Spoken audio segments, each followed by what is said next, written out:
वयाची तमा न बाळगता प्रत्येक आसने करू शकतो, हेच ते सप्रयोग सिद्ध करून दाखवित आहेत. काही वर्षापूर्वी मुंबापुरी एक रशियन सँड आला होता आणि काही शक्तीचे प्रयोग दाखवित होता. गुरुजी त्या क्षणी थांबले आणि ते बघत होते. परंतु त्यातली फसवेगिरी जाणून गुरुजींना मनस्वी चिड आली आणि त्या क्षणीच त्यांनी आव्हान दिलं आणि गुरुजींनी ते शक्तीचे प्रयोग, मोटार छातीवरून चालवणे वगैरे असले प्रयोग करून दाखविले.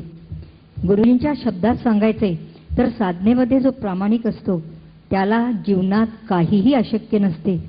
हाच गुरुमंत्र आजच्या दिवसाचा. पूज्य गुरु जी से प्रार्थना है कि उन्होंने दिए हुए आसनों के नाम हम पढ़ते जाएंगे और उस हिसाब से गुरु जी आसन करेंगे, क्योंकि उन आसनों से हम बिल्कुल अपरिचित है. वो कौन से आसन कर रहे हैं हम ऐसे बता नहीं सकेंगे. सबसे पहला आसन है विपरीत नमस्कार आसन.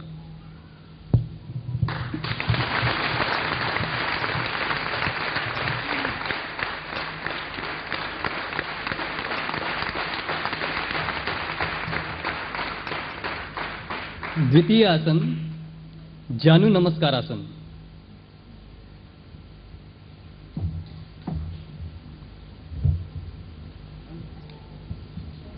जानु नमस्कार आसन.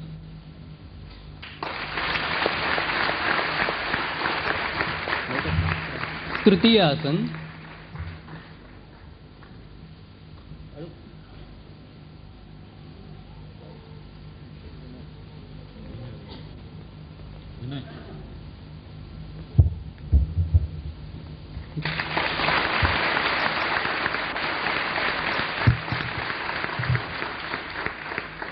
तृतीय आसन मृगासन.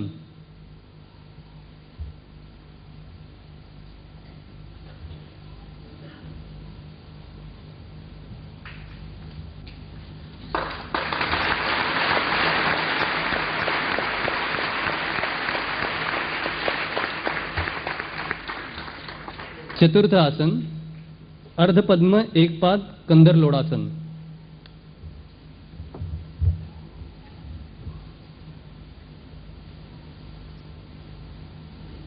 अर्धपद्म एक पाद कंदर लोडासन.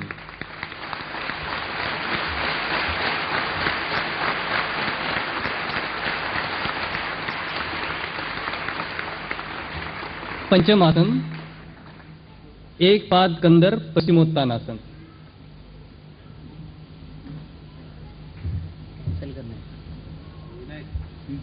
एक पाद कंदर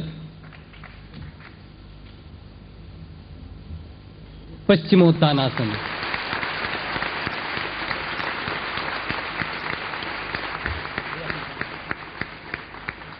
हम और तकलीफ नहीं देंगे, सिर्फ आखिरी एक आसन, सिर्फ आखिरी एक आसन कंद पीड़ासन. शेवट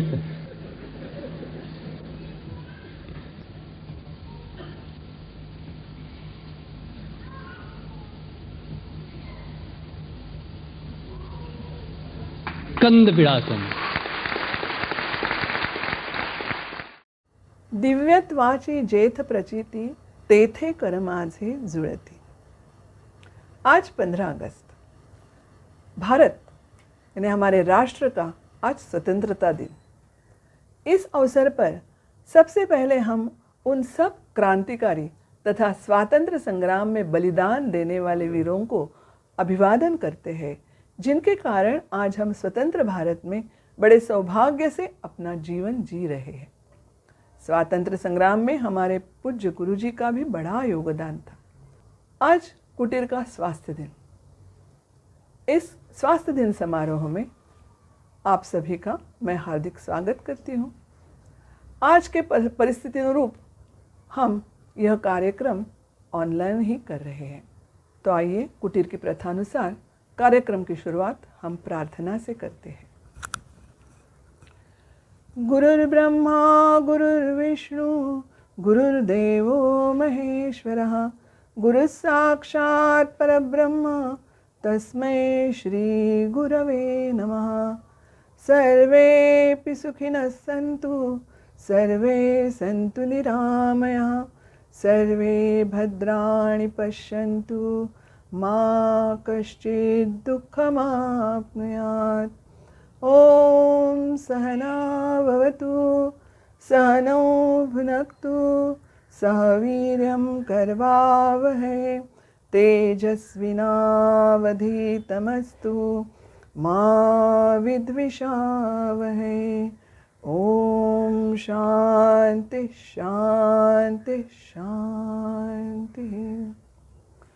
ॐ भूर्भुवस्वः ॐ तत्सवितुर्वरेण्यं भर्गो देवस्य धीमहि धियो यो नः प्रचोदयात्।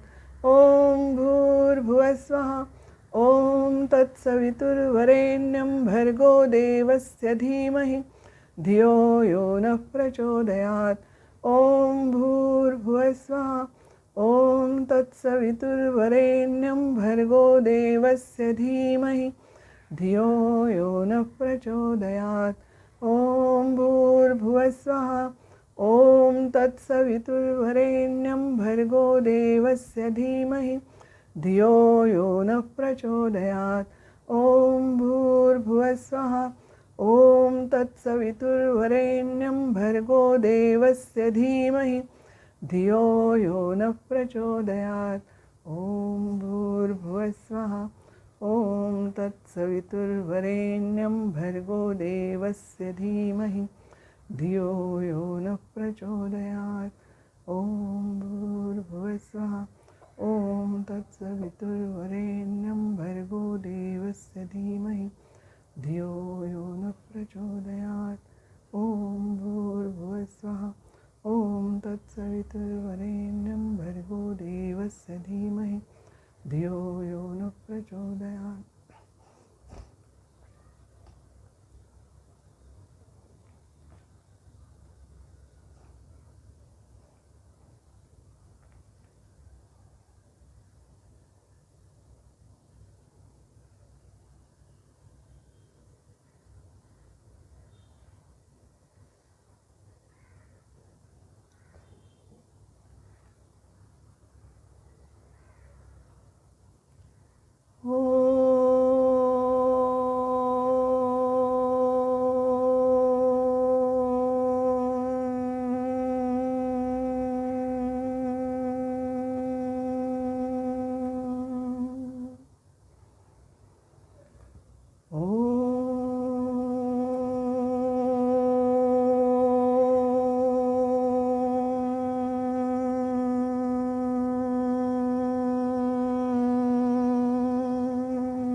आज 15 अगस्त परम पूज्य गुरु जी का जन्मदिन।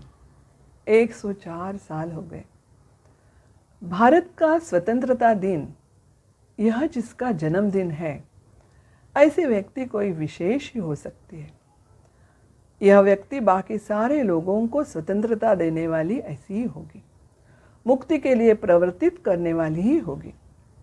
पूज्य गुरु जी ऐसा एक महान व्यक्तिमत्व है। उनके बचपन में उनके माताजी को किसी ने भविष्य बताया था कि यह बालक एक तो साधु बनेगा या योगी बनेगा। सच ही है, पूज्य गुरुजी इन दोनों का कॉम्बिनेशन यानी साधु वृत्ति के योगी थे। पूज्य गुरुजी कहते थे कि मानवीय शरीर केवल हड्डी मांस का गोला नहीं है, तो इसमें ईश्वरी शक्ति का खजाना खचाखच भरा हुआ है और यह खजाना खोलने की चाबी है योग यानी प्राणायाम शास्त्र। यह सब जानना बड़ी असामान्य बात है। हम जानते हैं कि सभी प्रकार का विकास, सौंदर्य, तेजस्विता, इन सब के प्रगटीकरण के लिए स्वातंत्र्य की आवश्यकता होती है। उसके बिना कुछ भी संभव नहीं है। जैसे राष्ट्र की स्वतंत्रता, वैसे ही व्यक्तिगत रूप में स्वतंत्रता। हर व्यक्ति स्वतंत्र यानी स्व के तंत्र से चलने वाली होनी चाहिए। ना कि अपने विकारों की, आदतों की गुलाम। और इसलिए पहले सभी स्तरों पर, यानी शारीरिक, मानसिक, सामाजिक, आध्यात्मिक सभी स्तरों पर जब निरोगता प्राप्त होगी, स्वास्थ्य प्राप्त होगा, तभी जीवन कला का विकास संभव है। योग के द्वारा ही मनुष्य जान सकता है कि वह परमात्मा का अंश है, और यह अनुभव करना ही सच्चा मनुष्य धर्म है। चाहे वो कौन से भी धर्म का हो, यही मनुष्य जन्म का उद्देश्य है। यह योगाभ्यास से ही संभव है। यह जानकर पूज्य गुरुजी ने खुद सभी ग्रंथों का अभ्यास किया और यह योगाभ्यास की चाबी ढूंढकर हमारे हाथ में दी है। इसके लिए सभी पुराण, कुरान, बाइबल, ईसा सबका अभ्यास गुरुजी ने किया। अपनी योग मंथन सार किताब यह इसका सार रूप ही है। इसमें बाइबल की जो पंक्तियां उद्धृत की है वो इस प्रकार की है। विराट ब्रह्म का सारा रहस्य मानव में निहित है। विराट ब्रह्म का सारा रहस्य मानव में निहित है, क्योंकि नर ही नारायण के करीब है। सृष्टि में वही परमात्मा का साकार रूप है। मनुष्य ही ईश्वर का सजीव मंदिर है। सच, मनुष्य शरीर यह ईश्वर का सजीव मंदिर है, और इसके द्वारा ही हम योगाभ्यास से ईश्वर या परमात्मा की प्राप्ति कर सकते हैं। शरीर यह माध्यम है इसका। शरीर माध्यम खलु धर्म साधनम। शरीर स्थूल हो व सूक्ष्म हो, दोनों को सर्वप्रथम सक्षम बनाना पड़ेगा। इस सोच से गुरुजी ने कुटीर का त्रैमासिक अभ्यासक्रम बनाया। इस अभ्यास द्वारा मनुष्य पूर्ण रूप से स्वास्थ्य पा सकता है, और इसके लिए इसे नाम दिया स्वास्थ्य योग। 15 अगस्त यह गुरुजी का जन्मदिन आजकल हम स्वास्थ्य योग करके मनाते हैं। पूज्य गुरुजी का 75वां जन्मदिन यानी हीरक महोत्सव कालिदास सभागृह में बड़ी सुंदरता से संपन्न हुआ। इसमें खुद गुरुजी ने कठिन आसनों का अभ्यासक्रम बताया, खुद प्रात्यक्षिक बताया। मनुष्य को प्रगति पथ कर चलने के लिए अहम आवश्यकता होती है स्वास्थ्य की। यह स्वास्थ्य पाने का हर मनुष्य का अधिकार है, ऐसा गुरुजी का कहना था। योग विद्या दान से ही समाज के हर एक व्यक्ति तक हम पहुंच सकते हैं, जन जागृति कर सकते हैं, सारा समाज आरोग्यपूर्ण बना सकते हैं। यह बड़ा ध्येय सामने रखते हुए कुटीर की स्थापना हो गई, और गुरुजी स्वयं समर्पण भाव से, पूरे समर्पण भाव से ध्येय रूप हो गए। ध्येयासाठी जगू वेचू सुख दुःखे, ध्येयासाठी सुखे वेचू प्राण, सत्यासाठी मारू स्वार्थावरी लाथ, लौकिक संबंध दूर ठेवू, करू सर्वस्वाचे दान, जुगारू बंधन हंतेचे, होऊनी आपण ध्येय रूप। इस तरह वो खुद ध्येय रूप बन गए, और ऐसा गुरुजी का व्यक्तिमत्व बन गया। ध्येयवादी जीवन जीना कोई आसान चीज नहीं है। सारे कठिनाइयों का सामना गुरुजी ने हंसते हंसते किया। ऐसे स्वास्थ्य के साथ साथ सेवा और सत्संग, यह स्त्री सूत्री हमें देने वाले गुरुजी का स्मरण भी हमारे लिए बहुत ही स्फूर्णदायी होता है। तो आइए यह स्मरण हमें करवा रहे हैं हमारे डॉक्टर अठले सर। माता गायत्री और परम पूज्य निकम गुरुजी को प्रणाम। प्रिय साधक भाइयों और बहनों, आइए आज हम गुरुजी की यादों को ताज़ा करें, उनके गुणों को याद करें। इससे हमें उमंग और उत्साह से काम करने की प्रेरणा मिलेगी और साधना में हमारी रुचि बढ़ेगी। अंतर्बाह्य शुचिरभूत गुरुजी सेवा की अखंड जलने वाली ज्योति थे। हम सब की माय माऊली थे, चैतन्य का झरना थे। वे ऋषि तुल्य थे। एक योग गुरु ने जब उनसे प्रति प्राणायाम 100 रुपया दक्षिणा मांगी जबकि गुरुजी की महीने की आमदनी 60 रुपये थी। तब उन्होंने निश्चय करके किताबों से योग सीखा, स्वतः पर प्रयोग किए और हमें स्वास्थ्य योग दिया, वह भी विनामूल्य। गुरुजी ने हमें एक त्रिसूत्री दी है, साधना, सेवा और सत्संग। साधना के बारे में वे कठोर तपस्वी थे। अलीबाग के पास कनकेश्वर में आयोजित सैर में सवेरे 3 बजे उठकर ठंडे पानी से नहाकर सूर्योदय से पहले अपनी योग साधना करके उन्होंने नियमित साधना का संदेश अपने शिष्यों को दिया। एक शिष्य ने जब उनको पूछा, एकाध दिन साधना के लिए समय ना मिले तो क्या करना चाहिए? गुरुजी ने झट से जवाब दिया, उस दिन खाना मत खाओ। सेवा गुरुजी के जीवन का मुख्य अंग है। सारा जीवन उन्होंने जनता जनार्दन की सेवा में दिया। वे कहते थे कि सेवा से जीवन कृतार्थ होता है। निष्काम सेवा यह मुक्ति का मार्ग है। सेवा के लिए सिर्फ दृढ़ निश्चय चाहिए और कुछ नहीं। गुरुजी कहते थे, योग की तरह जीवन में अनुशासन होना जरूरी है। वक्त की पाबंदी होनी चाहिए। योग वर्ग में सिखाने के लिए हमें समय से पहले ही आना चाहिए। साधकों को प्रतीक्षा न करें, क्योंकि साधक ईश्वर रूप होते हैं। गुरुजी बहुत दृढ़ संकल्प थे। कार्यक्रम समय पर हो, इसलिए पूरी कोशिश करते थे। एक बार उनके विमान के टिकट अचानक रद्द हो गए तो वो कार टैक्सी से रात भर सफ़र करके गोवा पहुंच गए और समय पर कार्यक्रम किया। योग सिखाने के लिए पैसे लेने के वो विरुद्ध थे। दान के रूप में पैसे मांगना भी उन्हें पसंद नहीं था। उनका यह विश्वास था कि कुटीर को पैसों की कमी नहीं होगी, जनता अपने आप सहाय करेगी। अन्य योग संस्थाओं से भी उन्हें प्रेम और आदर था। गोमांतक योग केंद्र के एक कार्यक्रम के लिए वे और उनके सहयोगी अपने खर्चे से गोवा गए थे। गुरुजी ने कहा, क्या कोई अपने भाई के घर जाने के लिए खर्चा मांगता है? और गोमांतक संस्था के सदस्यों को भी कहा, अपना योगाभ्यास निरंतर जारी रखो, यही हमारी गुरु दक्षिणा है। गुरुजी हमारे कुटीर की महिलाओं के मानस पिता थे। उन्होंने महिलाओं को गायत्री मंत्र उच्चारण का हक दिया, प्राणायाम सिखाया, पुरुषों के साथ समान दर्जा दिया, योग शिक्षक बनाकर आत्मविश्वास दिया। वे कहते थे, प्रत्येक स्त्री अपनी माता, भगिनी या बेटी होती है। स्त्री का सम्मान होना चाहिए। एक स्त्री अगर योग सीखेगी तो वो पूरे कुटुंब का कल्याण करेगी। गुरुजी को कई साधक और रुग्ण मिलने को आते थे, तो गुरुजी साधक की स्थिति, रुग्ण ठीक होगा या नहीं होगा, वह दिया हुआ योगाभ्यास करेगा या नहीं करेगा, यह पहचान करने की उनको माना सिद्धि प्राप्त हुई थी। जीवन मरण के बारे में भी वो बहुत जल्दी जान जाते थे और उस तरह मार्गदर्शन करते थे। जनता जनार्दन के प्रति उनके मन में करुणा थी। वे लोगों से लेना नहीं बल्कि उनको देना चाहते थे।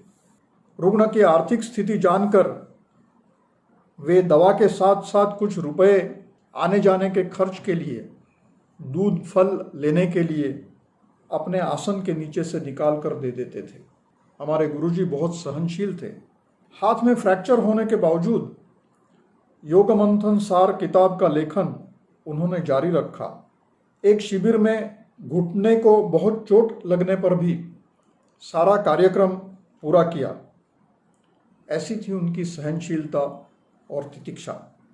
गुरुजी ने अपनी पारखी नज़र से मोती जैसे सहकारी चुने। खुद के आचरण से उन्हें अच्छे संस्कार दिए। गुरुजी को देखकर साधक सीखते गए। योग प्रसार के लिए उन्होंने खुद के लिए नियमों की चौखट बनाई, तत्व सामने रखे और उनका पालन किया। कुटीर की सारी शाखाओं में सही दर्जे का शिक्षण हो, इसलिए उन्होंने बारीकी से ध्यान दिया और प्रशिक्षण का स्तर ऊंचा रखा। सेवा देने वाले साधक को ही प्राणायाम परीक्षा के लिए प्रवेश दिया और सेवाभावी शिक्षक तैयार किए। संस्था का व्यवहार पारदर्शी रखा। प्राणायाम परीक्षा की उत्तर पत्रिका गुणांकन होने के बाद साधक को दिखाने की परंपरा आपको पता है, यह इसका अच्छा उदाहरण होगा। गुरुजी की व्यवस्थापन की दृष्टि और सुयोग्य अनुशासन, इनके कारण ही आज हम राष्ट्रीय स्तर पर उच्च दर्जा हासिल कर सके हैं। सचमुच गुरुजी का जीवन बहुत कृतार्थ था। इसका यह कारण है कि उन्होंने हमेशा सत्य को चुना, असत से दूर रहे, प्रगति को चुना, योग मार्ग को चुना। पूर्व खानदेश के मसवे देहात में जन्मे गुरुजी की आर्थिक स्थिति और स्वभावताल बिल्कुल साधारण थे, पर उनमें घर में अच्छे संस्कार हुए। इसीलिए उन्होंने असत का रास्ता नहीं चुना, ज्ञानोपासना और बलोपासना की। राष्ट्र सेवा दल जैसे सत्संग में वो रहे, खुद में और युवाओं में देशभक्ति जगाई। पुलिस की नौकरी में भी धन और नशा, इनकी राह उन्होंने नहीं चुनी, बल्कि अपने प्रभाव से व्यायामशालाएं खोली। युवाओं को कहा, खुद सबल बनो, फिर दुष्टों का डर नहीं रहेगा। नौकरी हेतु कार्य में गुंड पुंडों को डंडे की मार दी और उन्हीं के जख्मों पर मानवता के नाते अपने हाथ से मरहम लगाया। अपने कर्तव्य कठोरता का और करुणा का परिचय दिया और फिर संसार को स्वास्थ्य योग का दान भी दिया। स्त्रियों को आत्मसम्मान और आत्मविश्वास दिया। उनके द्वारा अनेक परिवारों का उत्थान किया। अपने शिष्यों को सश्रद्ध रखा, अंधश्रद्ध नहीं होने दिया। भू समाधि, कुंडलिनी जागृति, ऐसे चमत्कारों को अपने विचारों में और कृति में स्थान नहीं दिया। केवल जनता जनार्दन के हित पर ध्यान दिया। इसीलिए उनके आत्मचरित्र का शीर्षक बहुत योग्य है, जो 2 शब्दों में उनकी महानता वर्णन करता है, मानवता का उपासक। गुरुजी को हमारे कोटि कोटि प्रणाम। हमारा यह प्रथम कर्तव्य बनता है कि हम उनसे प्रेरणा लेकर उनके पद चिन्हों को देख मार्गक्रमणा करें और खुद को अधिक उन्नत करें। पूज्य गुरुजी का चैतन्य स्वरूप और उनका आशीर्वाद हमारे साथ है। एक साधक की मराठी कविता का हिंदी अनुवाद जो गुरुजी के गुणों के बारे में वर्णन करता है, प्रस्तुत करता हूँ। गुरु गुणगान, संकल्प का महामेरु, निश्चय का निर्धारु, सद्गुणों का आदर्श, दुर्गुणों का परामर्श, श्रद्धा का प्रकाश, अंधश्रद्धा का विनाश, महिलाओं का कृपालु, दुर्बलों का दयालु, कठोर अनुशासक शास्ता, उग्र साधना का भोक्ता, ज्ञान का महासागर, करुणा का दया सागर, योगियों का राणा, तेजस्वी चेतना, गायत्री का वंदक, ओंकार का अर्चक, नम्रता का धनी, निरंकार ध्यानी, प्रेम का सौहार्दक, शांति का आह्लादक, पीड़ितों का तारणहार, अन्याय का कर्दनकाल, न्याय का शासक, मानवता का उपासक, साधकों का गुरु, श्री अंबिका योग कुटीर का सद्गुरु। उनके चरणों में लीन अनेक बार वंदन, अनेक बार वंदन, अनेक बार वंदन। धन्यवाद आठले सर। पूज्य गुरुजी की बहुत सारी विशेषता आपने बताई। गुरुजी ना तो अंधश्रद्धालु परंपराभिमानी थे, वो तो पुरोगामी विचारवंत थे।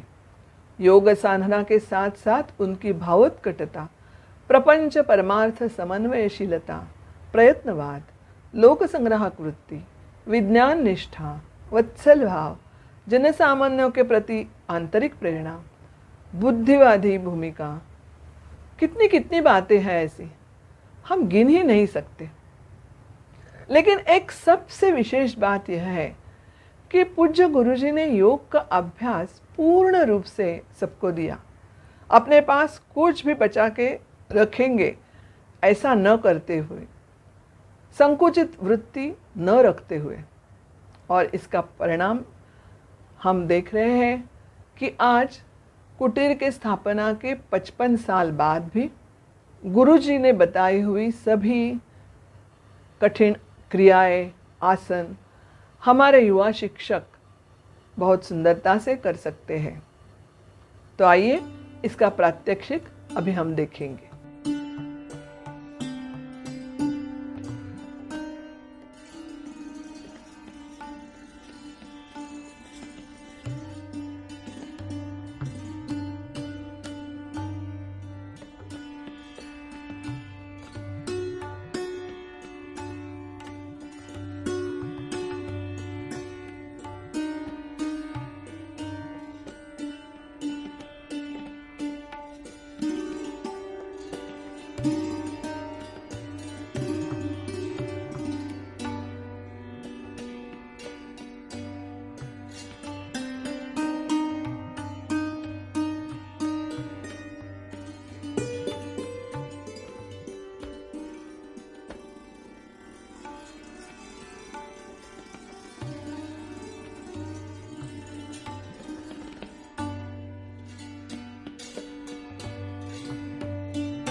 बहुत खूब।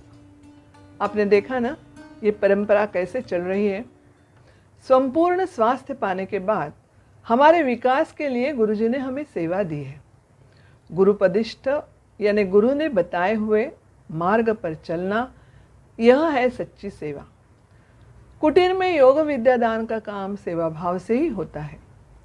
जे जे भेटे भूत ते ते मानिजे भगवंत, या जनी जनार्दन, इस भाव से सेवा करना गुरुजी ने हमें सिखाया है। लेकिन इसमें अगर अहंभाव रखते हैं तो सेवा नहीं हो सकती। अहंभाव हमारे प्रगति का विरोधक है और इसके लिए प्रगत अभ्यास करने के पहले कुटीर में सेवा करना आवश्यक समझा है। सच्चा सेवक वो ही जो गुरु के बोध सेवन करे और तदनुसार आचरण करे। हर साल इस तरह कुटीर के सेवा कार्य में जुट जाने वाले साधक आते हैं और यह योग गंगा बहती रहती है। इन साधकों को प्रोत्साहित करने के लिए 10 साल से इस कार्य में जुटे हुए सभी साधकों को सेवा पुरस्कार देके आज के दिन उनका गौरव किया जाता है। इस साल भी ऐसे 53 साधकों ने सेवा पुरस्कार प्राप्त किया है। तो आइए उनमें से कुछ साधकों का मनोगत हम सुनते हैं। सबसे पहले भांडुप पश्चिम शाखा से नीलेश परब आ रहे हैं अपना मनोगत बताने। हरिओम, मेरा नाम नीलेश दाजी परब है। श्री अंबिका योग कुटीर भांडुप पश्चिम शाखा में मैं सेवा देता हूँ। कुटीर में प्रवेश करने से पहले मुझे क्षय यानी टीबी हुआ था। लगभग 6 महीना दवाई लेने के बाद जब भी मैंने रिपोर्ट की तो डॉक्टर ने मुझे बताया कि आपको MDR नाम का टीबी हुआ है, जिसमें आपको अधिक मात्रा में दवाई लेनी पड़ेगी जो कई महीनों तक चलेंगी। अगर इसके साथ साथ आप हल्का व्यायाम, सुबह का मॉर्निंग वॉक या योगा जैसी क्रिया करेंगे तो आपको इससे जल्दी राहत मिल सकती है। तो मेरे दोस्त ने मुझे बताया कि भांडुप पश्चिम में योगा के वर्ग चलते हैं। मैंने सारे रिपोर्ट लेके वहाँ पे गया तो वहाँ के वरिष्ठ शिक्षकों ने रिपोर्ट देखकर मुझे आहार, ओमकार और गायत्री के बारे में जानकारी दी और जब भी आपकी दवाइयाँ बंद हो जाए तभी आप योगा में प्रवेश लें, ऐसा कहा। लगभग 6 महीने बाद मेरी दवाइयाँ पूरी तरह से बंद हो गई और मैंने योगा में प्रवेश लिया। उस समय मेरे बीमारी का स्वरूप थोड़ा बदल गया था। लगातार 2 साल दवाई लेने की वजह से मुझे आँखों में रंगदोष, भारी मात्रा में एसिडिटी, सांधे दुखी, चिड़चिड़ेपन ऐसे बीमारियों ने जकड़ लिया था। त्रैमासिक बैच में हमारे जो योग शिक्षक है उनका नियमित फॉलोअप रहता था, उसकी वजह से साधना भी नियमित रूप से होने लगी। त्रैमासिक बैच जब खत्म हुई तभी एसिडिटी थोड़ी कम हुई थी और भूख अच्छी तरह से लगने लगी थी। 3 त्रैमासिक बैच पूर्ण होने के बाद मेरी ये सारी बीमारियाँ ठीक हो गई थी। उसी दौरान मेरे जीवन में और एक घटना घटी। मेरी माँ को हाई बीपी की वजह से पक्षाघात यानी स्ट्रोक हुआ था। उस समय वो गांव में थी। शाखा के संचालक और डॉक्टर इनकी सलाह से मैं उनको मुंबई लेके आया और उन्हीं के मार्गदर्शन से उनकी पूरी ट्रीटमेंट चली। उसके बाद में जो त्रैमासिक बैच शुरू होने वाली थी उसमें मेरी माँ का प्रवेश हुआ। उस समय वो चलकर नहीं आ पाती थी, लेकिन त्रैमासिक बैच पूर्ण होने के बाद वह खुद से चलकर घर पर जा सकती थी। प्रसंगवत होने वाले संकटों का नाश होता है। इस गायत्री मंत्र का अर्थ उस समय मुझे सही मात्रा से समझ में आ गया था और तभी मैंने ठान ली थी कि अभी मुझे इस सेवा में जुड़ जाना है। उसके बाद मेरा प्राणायाम का वर्ग पूर्ण हुआ। कुटीर के योगा वर्ग जेल में भी शुरू हो गए, क्योंकि गुरुजी मानते थे कि कोई भी जन्म से अच्छा या बुरा नहीं होता, परिस्थिति अनुरूप वह वैसा बनता है।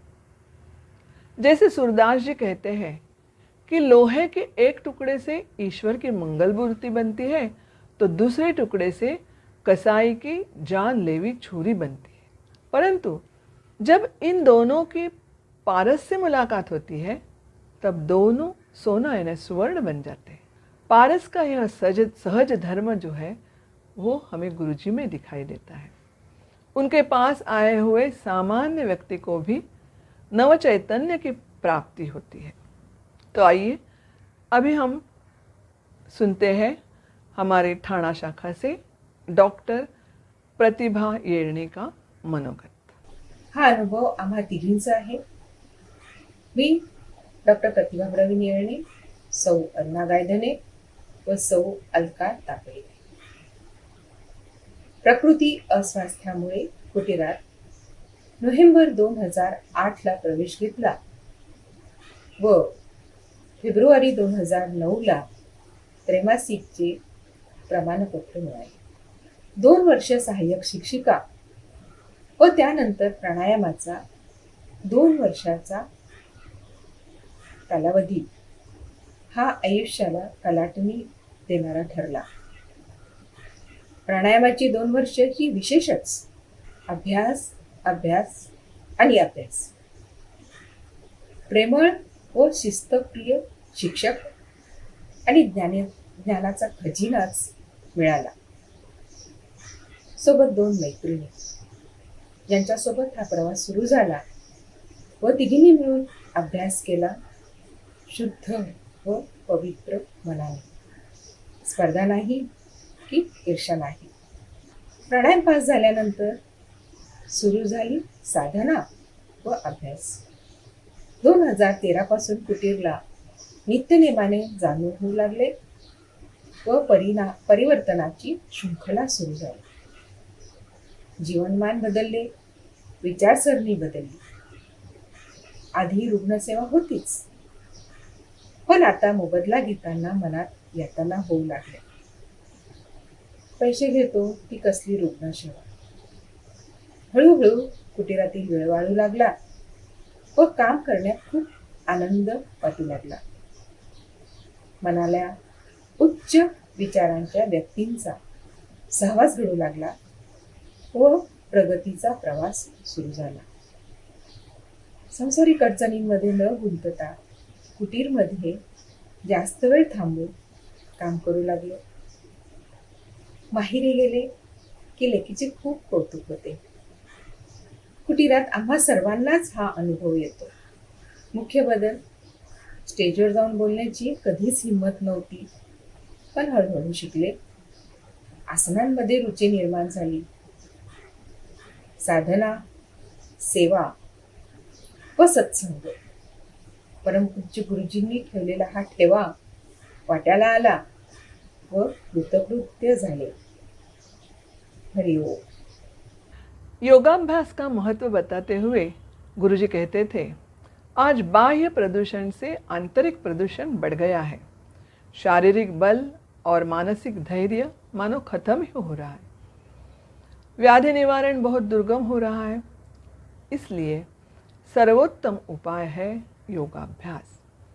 प्रापंचिक जीवन जीते समय मनुष्य अगर अपनी क्षमतानुसार नियमित रूप से थोड़ी सी भी साधना करेगा तो जीवन में स्वास्थ्य तथा आत्मिक बल पाके अपना जीवन कृतार्थ कर सकता है। इसलिए योग साधना को कलयुग का कल्पवृक्ष कहा जाता है। लेकिन कल्पवृक्ष है इसलिए केवल उसके नीचे बैठकर कोई साध्य नहीं होगा, साधना तो करनी ही पड़ेगी। तो ऐसी साधना तो हम करते ही आते हैं। अभी जो पुरस्कार प्राप्त साधक है उनमें जब श्रीमान और श्रीमती दाम्पत्य रहता था तो गुरुजी उन्हें शिव पार्वती की जोड़ी कहते थे। इस साल भी एक ऐसे जोड़ी दादर से इसमें है। तो अब आइए उनका मनोगत हम सुनते हैं। श्रीमान और श्रीमती अखेरकर। नमस्कार, हरिओम। परमपूज्य श्री निकम गुरुजी आणि दादर अंबिका योग कुटीर मधील माझ्या सगळ्या गुरुबंधूंना आणि गुरुभगिनींना माझा सप्रेम नमस्कार। मी डॉक्टर प्रसाद अखेरकर। मी व माझी पत्नी श्रीमती नीना अखेरकर गेली 10 वर्ष अंबिका योग कुटीर बरोबर योगाभ्यासाचं शिक्षण घेतोय। त्याचप्रमाणे लोकांना गायडन्स देतोय आणि सेवा करतोय। 10 वर्षापासून किंवा त्याच्या अगोदर मला कंबरदुखीचा त्रास होत होता, अपचनाचा थोडा त्रास होता आणि माझं प्रोफेशन IT चं असल्यामुळे मला कामामध्ये पण बरेच टेन्शन असायची। तर त्याच्यामुळे आणि त्याचप्रमाणे मी PhD करत असल्यामुळे माझा रिसर्च पेपर सबमिट करावं लागायचं। ऑफिसमध्ये टेन्शन असायचं। बिल्डिंगच्या सोसायटीचा मी सेक्रेटरी होतो त्याप्रमाणे सामाजिक आणि काही शैक्षणिक कामामध्ये पण इन्व्हॉल्ड होतो. त्या सगळ्याचं टेन्शन, घरी वृद्ध आईवडील होते आणि किशोरवयीन मुलं मुली त्यांची जबाबदारी, त्याच्यामुळे त्या सगळ्याचं एक मानसिक आणि शारीरिक तणाव असायचा, जबाबदारी असायची, थोडं कधी कधी संघर्ष व्हायचा, कधी भांडणं वगैरे पण यायची. त्याच्यामुळे आम्ही मग योगाभ्यास जॉईन केला आणि त्याचा भरपूर फायदा झाला. त्रैमासिक कोर्स केला, नंतर पुन्हा रिपीट केला. आम्ही 2 वर्षाचा प्राणायाम केला, teachers training, advance teacher training केला. त्याच्यामुळे योगाभ्यास कसा करावा आणि दुसऱ्यांना कसा शिकवावा त्याचं एक चांगलं शिक्षण मिळालं. हे सगळे बरेचसे प्रॉब्लेम्स कंट्रोलमध्ये आले. अंग जड वाटायचं ते पण आता हलकं वाटतं, उत्साह येतोय. त्यामुळे आम्ही हा जो ॲक्च्युली प्रवास आहे त्याच्यामुळे रिझल्टवर फक्त फोकस न करता ॲक्टिव्हिटीवर पण कसा फोकस करावा ते सगळं शिकलं. आणि आम्ही हा अभ्यास जो करतोय तो अविरतपणे असा चालू राहू. नमस्कार, मी नीना आकेरकर, अंबिका योग कुटीर दादर शाखा. मी गेली 10-12 वर्षे पंडित प्रभाकर कारेकर यांच्याकडून शास्त्रीय संगीताचे शिक्षण घेत आहे. श्वासावर नियंत्रण ठेवण्याचे तंत्र समजून घेण्यासाठी प्राणायाम शिकण्याचा सल्ला त्यांनी मला दिला, ज्याचा लाभ मला शास्त्रीय गायनासाठी होईल. यामुळे प्राणायाम कुठे शिकवला जातो याची चौकशी केली असता मला माझ्या एका सहकार्याकडून अंबिका योग कुटीरबद्दल कळले. तेव्हा मार्च 2011ला मी व माझे पती प्रसाद आम्ही दोघांनी अंबिका योग कुटीरच्या दादर शाखेमध्ये प्रवेश घेतला. तेव्हापासून आम्ही दोघेही अंबिका योग कुटीराच्या परिवाराचा एक भाग बनलो आहोत. त्याचप्रमाणे गुरुजींनी दिलेली योगविद्या आमच्या दैनंदिन जीवनाचा एक भाग बनली आहे. या 10 वर्षांचा माझा अनुभव थोडक्यात सांगते. मी ज्या शुद्धिक्रिया, षटकर्मे, आसने व प्राणायाम आजपर्यंत शिकले त्याचा शारीरिक व मानसिक स्वास्थ्यासाठी खूपच फायदा झाला. आपली शारीरिक मानसिक प्रगती ही एक अखंड चालणारी प्रक्रिया आहे हे जाणवते व ह्या प्रगतीबरोबरच आध्यात्मिकतेची गोडीही लागायला सुरुवात होते याचा अनुभव आला. मी वयाच्या 40व्या वर्षी योग साधनेला प्रारंभ केला. मला अतितणावामुळे कधीकधी वर्टिगोचा त्रास होत असे व गोळी घेतल्याशिवाय त्रास थांबत नसे. परंतु प्राणाकर्षण क्रियेमुळे मला हा त्रास होणे जवळजवळ थांबले. कधी झालाच तरी गोळी घ्यावी लागली नाही. त्याचबरोबर मी बऱ्याच वर्षांपासून थायरॉईडसाठी औषध घेत आहे. त्याची मात्राही थोडी कमी होण्यास मला मदत झाली व अजूनपर्यंत कसला त्रास उद्भवला नाही. मानसिक पातळीवर सांगायचे तर मला टेन्शन घेण्याची खूप सवय होती. शाळेपासूनच आपल्याला उत्तम रिझल्ट्स मिळाले पाहिजेत ह्याचे मी टेन्शन घेत असे. परंतु दैनंदिन योग साधनेमुळे हल्ली ताण येत नाही. या उलट सत्य परिस्थितीला सामोरे जायला काय करावे हा विचार खूप स्पष्टपणे होतो व त्याप्रमाणे क्रिया होते आणि अपेक्षित यश मिळो किंवा न मिळो अखंड प्रगतीचा ध्यास लागून राहतो. मी प्रोडक्शन इंजिनियर असून सिनियर कन्सल्टंट म्हणून कार्यरत आहे. योग साधनेतून घडत असलेल्या मानसिकतेचा कामाच्या ठिकाणी खूप फायदा होतो. प्रोजेक्ट्समधील आव्हाने पेलण्यासाठी मी साहजिकपणे सर्वांना मदत करू शकते. मुलांबरोबर खूप संयमाने चर्चा करू शकते. आपल्या सकारात्मकतेमुळे मुलांना आत्मविश्वास देण्यासही मदत होते. अंबिका योग कुटीराच्या माध्यमातून सेवा देण्याची संधी मिळाली व मिळत आहे म्हणून स्वतःला खूप भाग्यवान समजते. अभी सेवा पुरस्कार प्राप्त साधकों के नाम बताने के पहले मैं सबसे एक नम्र निवेदन करना चाहती हूँ कि 18 जुलाई योग दिन के कार्यक्रम में व्रतस्थ पुरस्कार प्राप्त 3 लोगों के नाम बताना रह गया था, गलती से रह गया था. उनके नाम ऐसे हैं: प्रगति आचरेकर, नंदकिशोर अधटराव, भरत वंजारा. आप सभी का मनपूर्वक अभिनंदन. इसमें से प्रगति का अनुभव कथन भी हमने सुना है उस दिन. तो आइए इस साल जिन लोगों को सेवा पुरस्कार प्राप्त हुआ है उनके नाम में, उनके और उनके शाखा के नाम मैं पढ़ती हूँ सबकी जानकारी के लिए. सबसे पहले दादर से प्रसाद आकेरकर और श्रीमती नीना आकेरकर, श्रीमती कमला Rathore Bhayandar, Shri देबूदास Malad, Shri Vishram Bidye DJ Malad, Samir Bidye DJ Malad, Shrimati Chandrashikha Tawde Bombay Central, Shrimati Meera Mhatre Bombay Central, Kumar Aniket Rathod Bombay Central, Shrimati Varsha Sutar Alibag, Shrimati Rohini Acharya Alibag, Shri Shrikant Garje Badlapur, Shri Ramesh Ujjainkar Badlapur, Shrimati Anjali Sinhasan, Chembur Tilak Nagar, Shrimati Shanta Shivle, Girgaon, Shri Anand Yadav, Thakur college, Malad, Shri Milind Jaywant Talekar, Kurla, Shri Samadhan Dadu Bansode, Kurla, doctor Sudhakar धर्म चौधरी,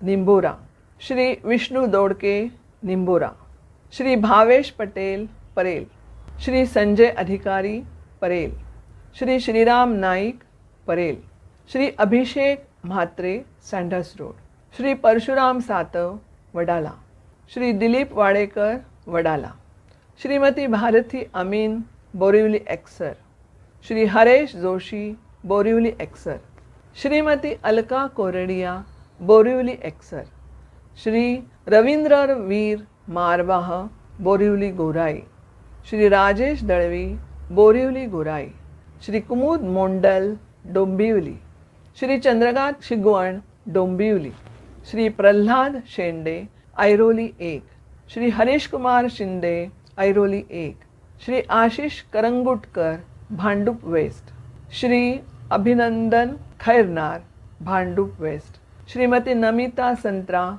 भांडुप वेस्ट, श्री नीलेश परब, भांडुप वेस्ट, श्रीमती शकुंतला पुजारी, Bhandup west, Shrimati Sushma Pujari, Bhandup west, Shri Shailesh Tiwari, Bhandup west, Shri Sachin Borghare, Bhandup west, Shrimati Shashi Mittal, MCF Borivali, Shri Narayan S, Thane, Shri Basant Bhatt, Thane, Shri Shantaram Laxman Mahadev, Thane, Shri Pradan Parambat, Thane, Shri Suresh Chandra Gupta, Thane, Shri Nijappa Gudgi, Thane, Shrimati Aruna Gaydhane, Thane, Shrimati Alka Tapadia, Thane, Shrimati doctor Pratibha Yerne, Thane. इन सभी का मनपूर्वक अभिनंदन। आप ऐसे ही हमेशा इस योग यज्ञ में जुटे रहे और मन से कार्यरत रहे, ऐसी ईश चरणों में प्रार्थना। गायत्री मंत्र और ओंकार उपासना सहित सबको योगोन्मुख करके निर्भय बनाना, यही गुरुजी चाहते थे।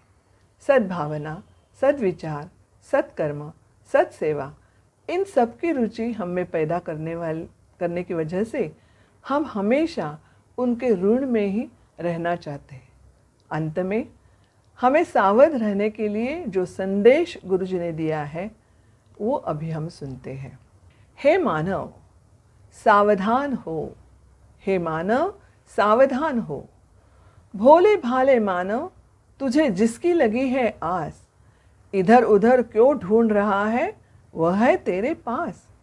श्रद्धा भाव से आंखें मूंद के कर ले उसका ध्यास, अनाहत से ध्वनि निकलेगी सुन उसका आभास। क्या नहीं है इस देह नगरी में, पंचभूतों का है भांडार, काम क्रोध मद षड्रिपु जीतो, यही है इसका सार। अष्टचक्र की 9 द्वारों की यह सुंदर नगरी भांति, जगमगा दो योग कर्म से, होगी आत्मिक शांति, होगी आत्मिक शांति। हरिओम। असतो मा सत्कमय, तमसो मा ज्योतिर्गमय, मृत्योर्मामृतं गमय। ओम शांति शांति शांति।